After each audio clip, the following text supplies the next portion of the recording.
Have you ever wondered, perhaps while enjoying a particularly delicious meal with someone special, if you could actually eat your way to romance? Is it possible that certain foods hold the key to unlocking deeper connections and igniting passion? For thousands of years, across countless cultures and civilizations, people have searched, experimented, and believed in a magical food, a culinary secret or potion, a carefully crafted concoction to spark a little extra something, a certain, in their love lives. The quest for the ultimate aphrodisiac is a tale as old as time itself. The very word aphrodisiac comes from Aphrodite, the Greek goddess of love, beauty, and desire. Her name is synonymous with all things romantic. An aphrodisiac, therefore, is defined as any food or substance, anything ingestible, that supposedly increases libido, enhances sexual desire, or simply makes you feel more amorous. The list is long and sometimes strange, a testament to human creativity and perhaps desperation. Think dark chocolate, that rich and decadent treat, oysters, those slippery delicacies from the sea, and even hot peppers, fiery and bold. Why are we so drawn to this idea, this enduring belief in edible enchantment? Because food and emotion are deeply connected, they're intertwined in our brains and our experiences. We celebrate, comfort, and bond, creating lasting memories over meals. Food is more than just sustenance, it's a social and emotional currency. So, is there real science, actual evidence behind these so-called love foods, these culinary claims? Or is it just wishful thinking, a placebo effect fueled by romantic expectations? In this video, we'll slice through the myths, separate fact from fiction, using history, tracing the origins of these beliefs, chemistry, examining the compounds within these foods, and biology, understanding how they interact with our bodies. Do these foods really contain, at a molecular level, love-inducing chemicals, compounds that can truly alter our desires? Or is the magic all in our minds, a product of suggestion and cultural conditioning? Grab a snack, perhaps something you consider a little bit romantic, maybe just a regular one, whatever fuels your curiosity, and let's find out together the truth behind love potions. Consider the following. Long before science, people relied on imagination to explain love foods. Enter the doctrine of signatures, the idea that a food's appearance hints at its powers. Ginseng root looks like a tiny person, so it was believed to boost vitality, including romance. The Aztecs called the avocado tree ahuacatl, their word for testicle, linking it to fertility. Romans dedicated arugula to their god of fertility, Priapus, and planted it around his statues. Mandrake root was said to scream when pulled and was believed to induce passion, though it's actually toxic. Casanova, the legendary lover, reportedly ate oysters for breakfast, cementing their reputation.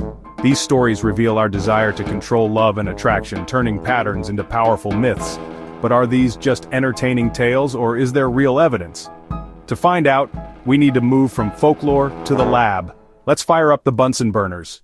Let's get molecular and dive into the fascinating world of food and its impact on our bodies. We often hear about love foods and their supposed aphrodisiac properties. But what really happens when we consume them? When you eat, your body embarks on a complex process of breaking down food. It's not just about taste, it's a sophisticated operation involving various organs and enzymes. The digestive system meticulously breaks down food into essential nutrients and compounds.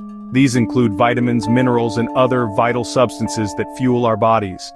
These crucial elements are then absorbed into the bloodstream, ready to travel to every corner of your body, including your brain, the control center for desire, emotions, and so much more. It's where the magic, or the science, happens.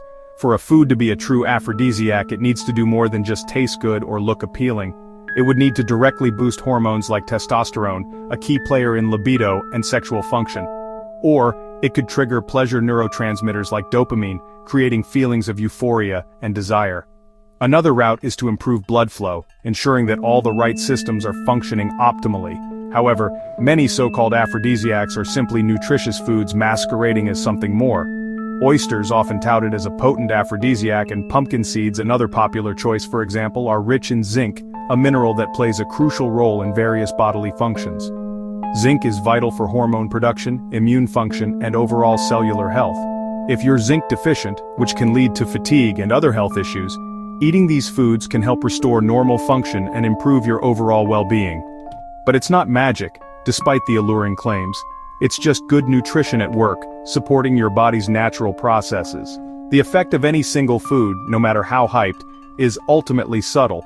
Mood, Overall health and the surrounding context matter far more than any one ingredient promising instant results. Even if a food contains an interesting chemical compound with potential benefits, is it present in a high enough dose to actually have a noticeable effect? That's the crucial question we need to ask. Science demands evidence, rigorous testing, and verifiable results.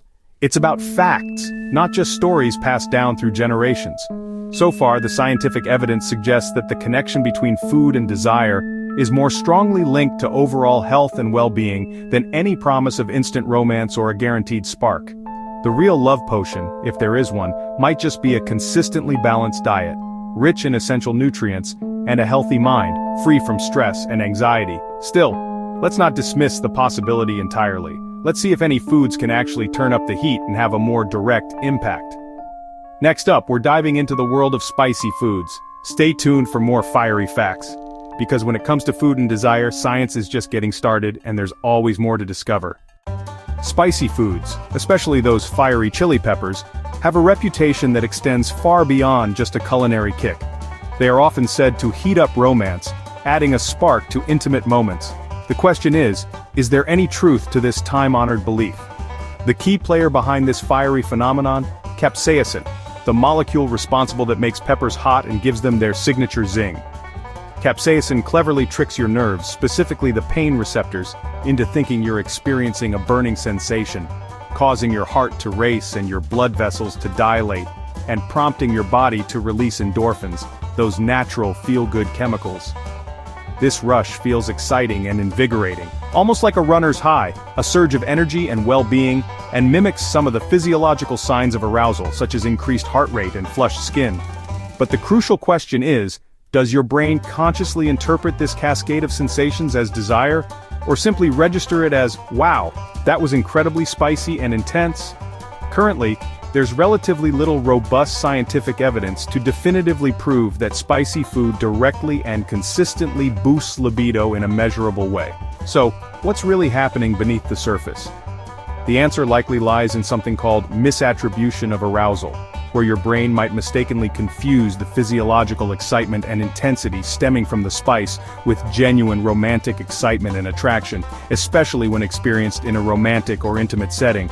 So, in essence, the pepper itself isn't directly creating desire out of thin air, but it certainly has the potential to amplify feelings that are already present, simmering just beneath the surface. Ultimately, context is everything in this equation. Sharing a spicy meal together can undoubtedly be a fun and memorable experience, but it's important not to expect it to work magic entirely on its own, transforming a lack of attraction into instant passion. The real heat, in the end, comes from the shared experience, not solely from the food itself. Ready to move on to something sweeter and perhaps a little less intense? Let's talk about the allure of chocolate. On to the next topic. The scientific exploration continues. Chocolate, the classic symbol of love. But does it really have romantic powers? Chocolate contains phenylethylamine, PIA, a chemical linked to the feeling of being in love. However, our bodies break down PIA so quickly that almost none reaches the brain. So, eating chocolate won't flood you with love chemicals. Chocolate also has tryptophan, which helps make serotonin, a feel-good neurotransmitter. But the real magic is psychological. Chocolate tastes amazing, feels indulgent, and is tied to celebration and comfort. Giving chocolate is a gesture of affection, and sharing it creates a special moment. The romance is in the ritual, not the chemistry. So while chocolate is delicious, its power is mostly in your mind. Next, let's unshuck the truth about oysters. Are they really the king of aphrodisiacs? Let's find out. Oysters, Casanova's favorite and the world's most famous aphrodisiac. Their reputation comes from being packed with zinc, which is essential for hormone production. If you're low on zinc, oysters can help restore normal libido, but again, it's about fixing a deficiency, not magic. In 2005, scientists found oysters contain rare amino acids that increased sex hormones in lab rats when injected, not eaten. There's no solid evidence these compounds work the same way in humans, or even survive digestion. Plus, the highest concentrations are found during the mollusk's spring mating season. So, while oysters are nutritious, their legendary status is mostly myth.